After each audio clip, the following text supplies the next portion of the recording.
Hello and welcome to another episode of A Load of Clark and Ball. I'm the Clark, he's the Ball, and we're going to be looking at the Towcester Northamptonshire Sprint, which runs over the next 3 Tuesday nights, live on Racing Post Greyhound TV and SIS. £5,000 up for grabs. The action is fast and furious. And what are we thinking about the calibre of dog lining up here, Tony?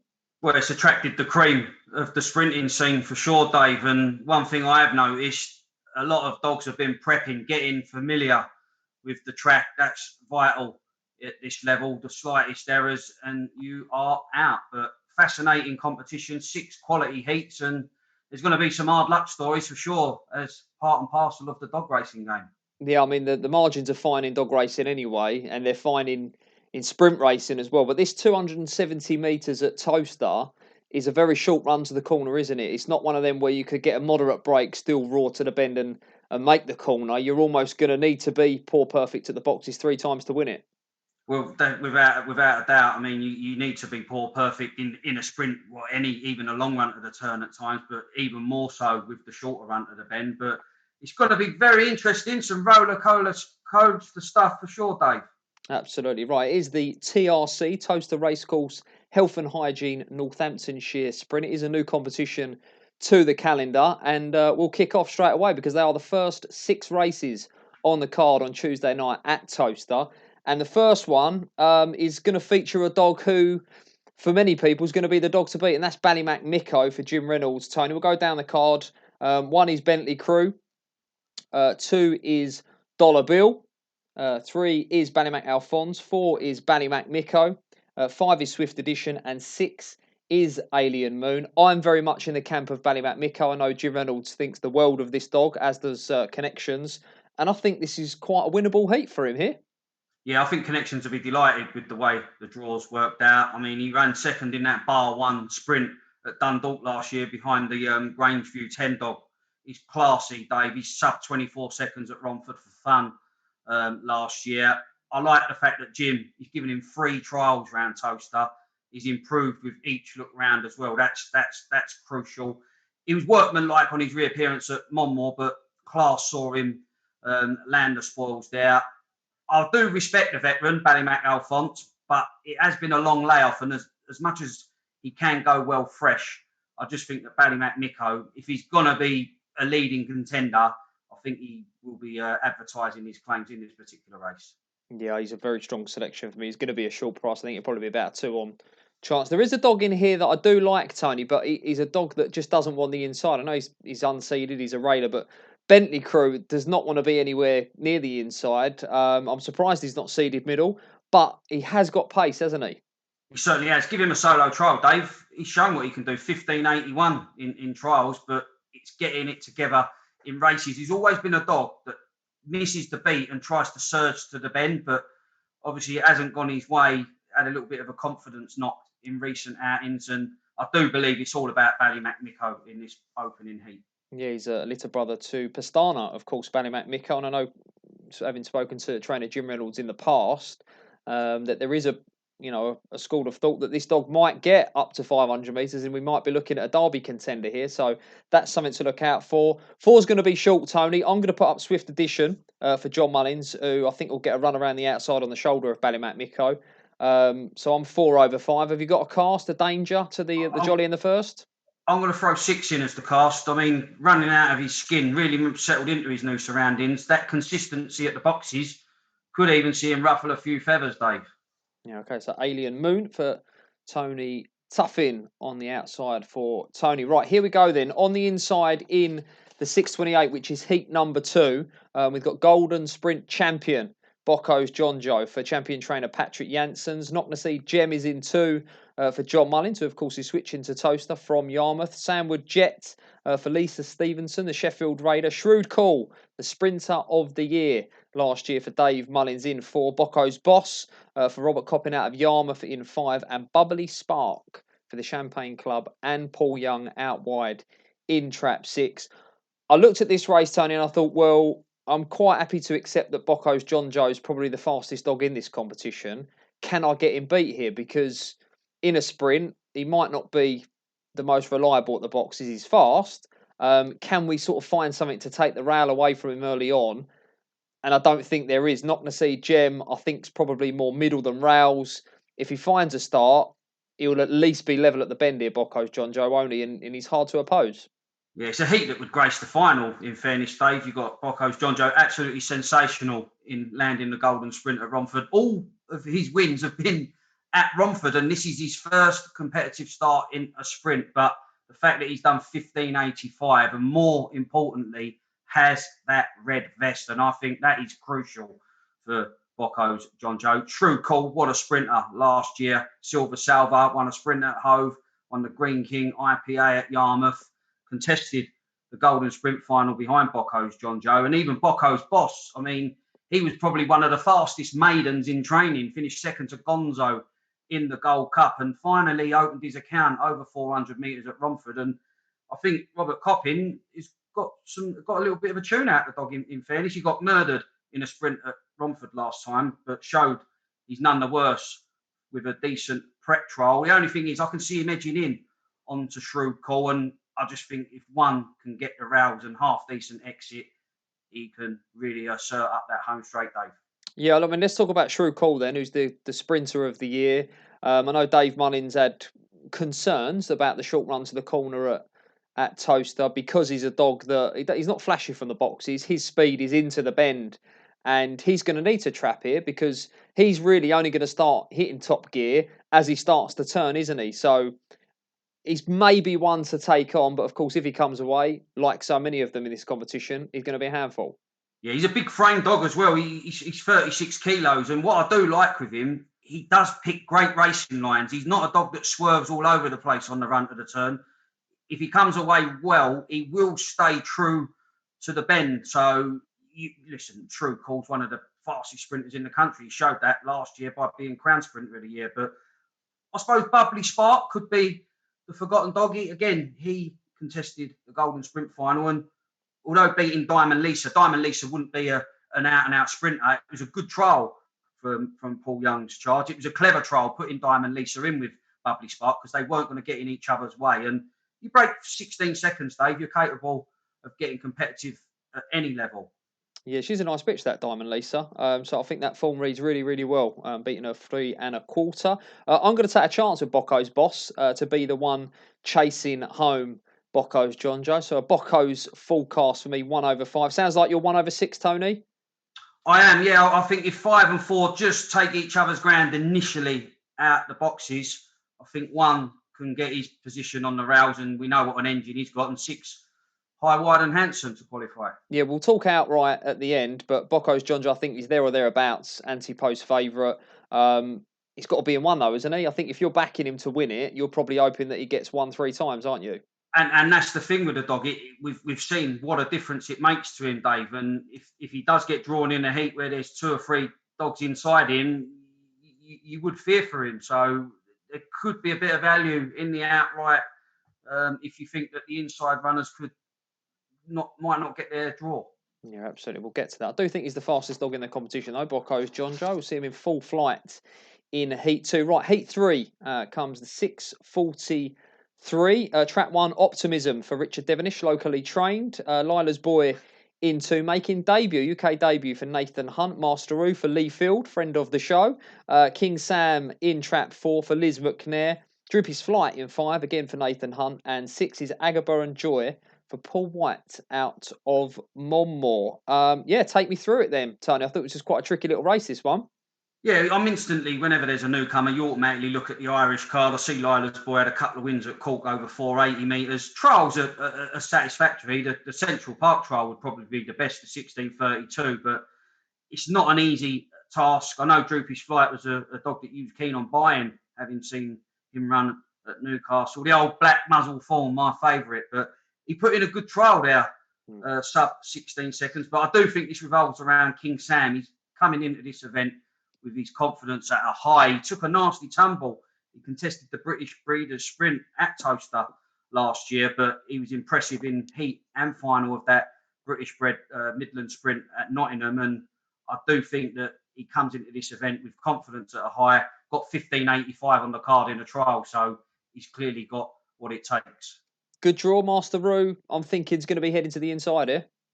Yeah, and Master Roo's not necessarily a lid pinger. He's another one of those dogs within 3 or 4 strides. He's sort of moving through the gears. So, yeah, it's going to be some interesting races. There's going to be some hard luck stories, Dave. It doesn't always work out as it reads on paper sometimes. Agaba and Joy, the Monmore Raider, really holds her form well, but no look round. That would be a bit of a concern if she does steer a very wide course, might concede plenty of length. So King Sam for me. We've got a cast. I think King Sam will probably be short, won't he? Yeah, I think he will, but I think Droopy's Flight was a good trial, and I mean Franey Forever. I mean, any run behind Franey Forever in his current form is a solid piece of form, Dave.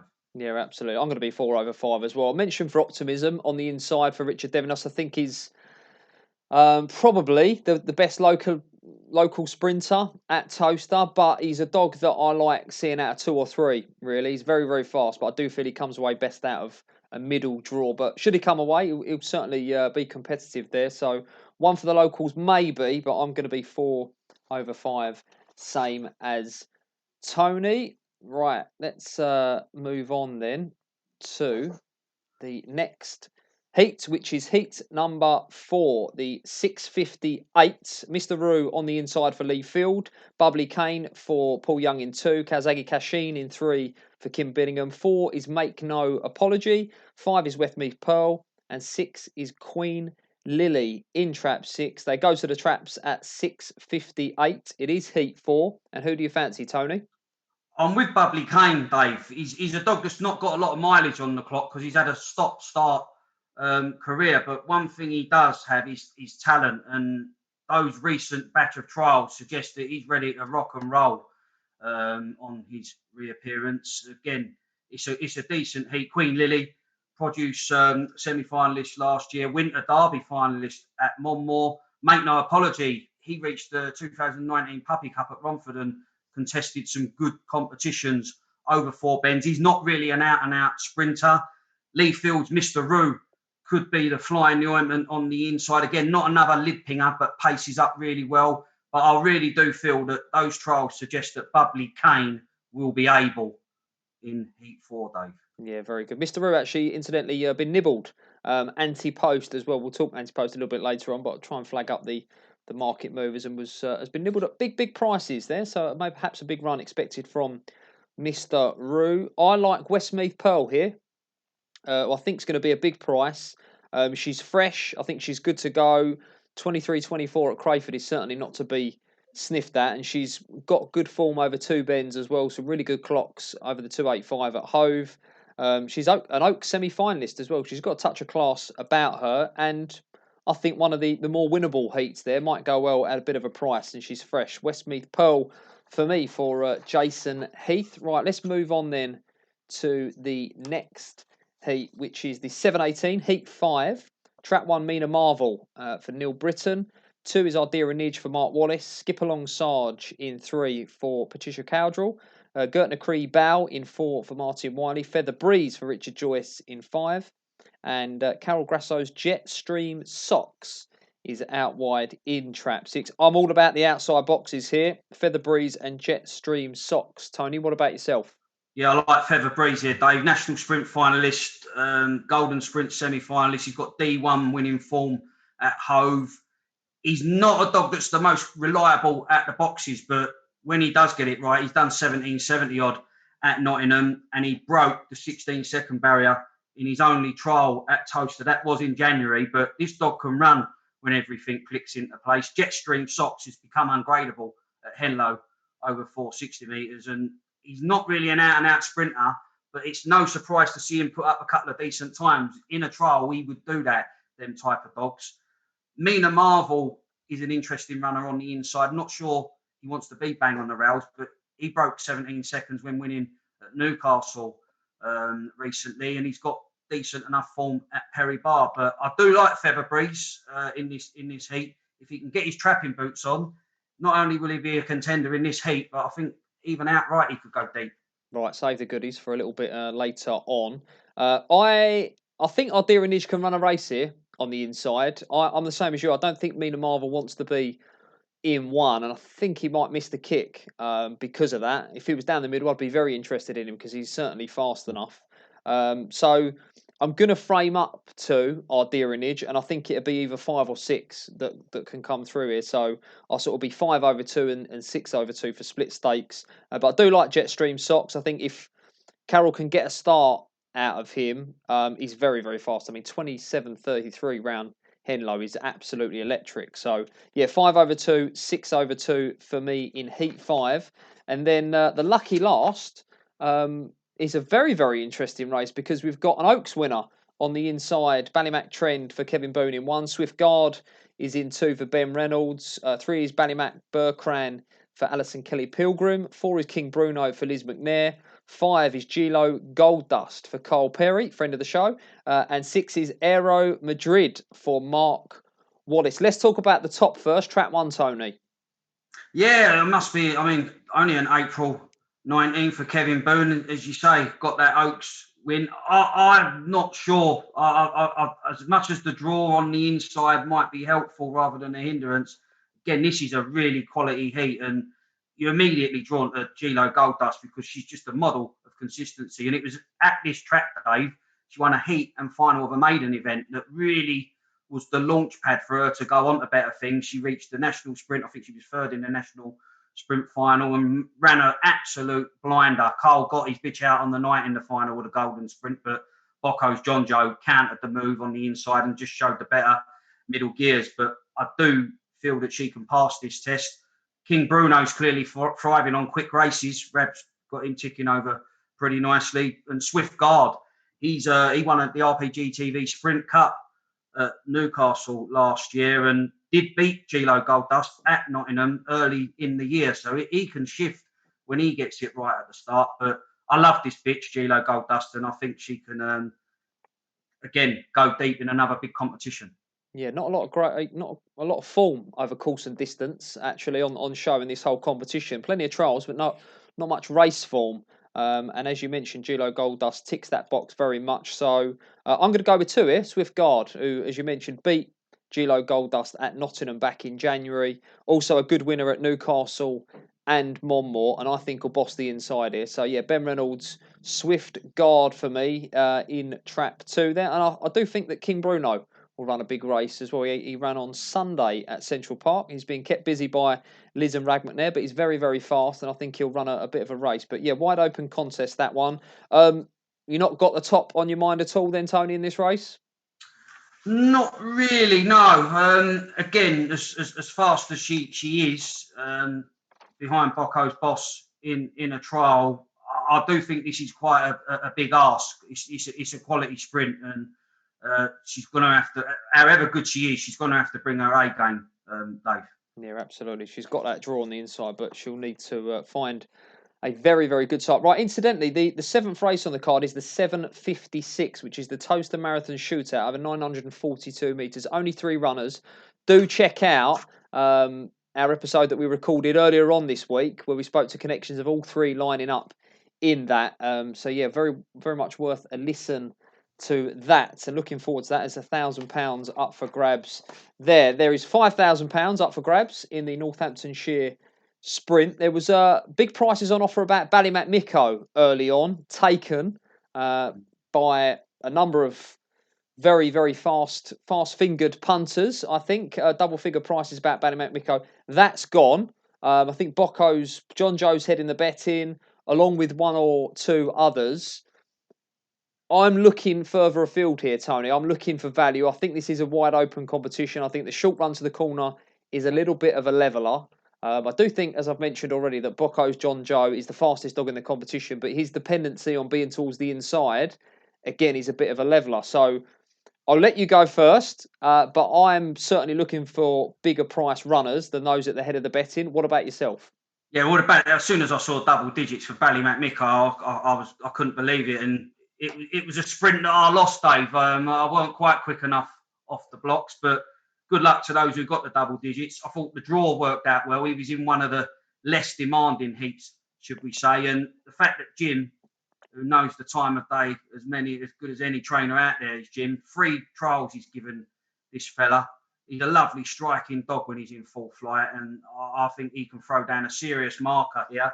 And another one, I just couldn't believe the price. I did sort of check to see if it was keyed in wrong. Feather Breeze, 66-1 was available. I don't know if it still is, but it's just cannot be 66-1. The dog's national sprint finalist. He's got a sub 16 second time at Towcester. Just an insult in price. There was others that did represent 66-1, and I was amazed to see some of the dogs that was in front of him in the betting. So Ballymac Miko and Feather Breeze for me, Dave. Okay, right. Yeah, I'm going for big prices as well, actually. Westmeath Pearl was on offer at 66-1. Remember, your each way terms here, quarter the odds, first four home. She's fresh, she's capable. I don't think she's fast enough to win it, but 66-1, I think is a great each way bet. And the same applies for Mark Wallace's Ardea and Nidge. Remember, he's the dog that I think will frame up in his heat. I think I was 5/2, 6/2 in that heat. He runs the bends well at Towcester. He's had plenty of races there, probably more than any other dog. In fact, Ardea and Nidge has been to Towcester. And he's strong over the trip as well. He's running well. He's in good hands. He's 25-1. Again, I think can place. I think he can qualify, and hopefully place in the final. So Westmeath Pearl at 66-1, Ardea and Nidge at 25-1. £5,000 up for grabs. We're looking forward to it. Strap yourself in. RPG TV the next 3 Tuesday nights. The action's going to be fast and furious, isn't it, Tony? It is, and one thing I do like what Towcester have done here, Dave, they've put these races, the first 6 races on the cards. These sprinters can be highly strung, so the fact that they're going to be getting these races out earlier than the back end of the meeting, I think that's good from Towcester. Whoever thought of that was a good idea, and may the best dogs come out on top in a clean run race. Absolutely. I'm really looking forward to it. I'm looking forward to the shootout as well. Do check out episode 8 of A Load of Clark and Ball, where we cover that with connections. This has been episode 9. Thank you for watching. Best of luck to everyone involved in the competition, and best of luck to everyone getting stuck in to the outright and heat betting.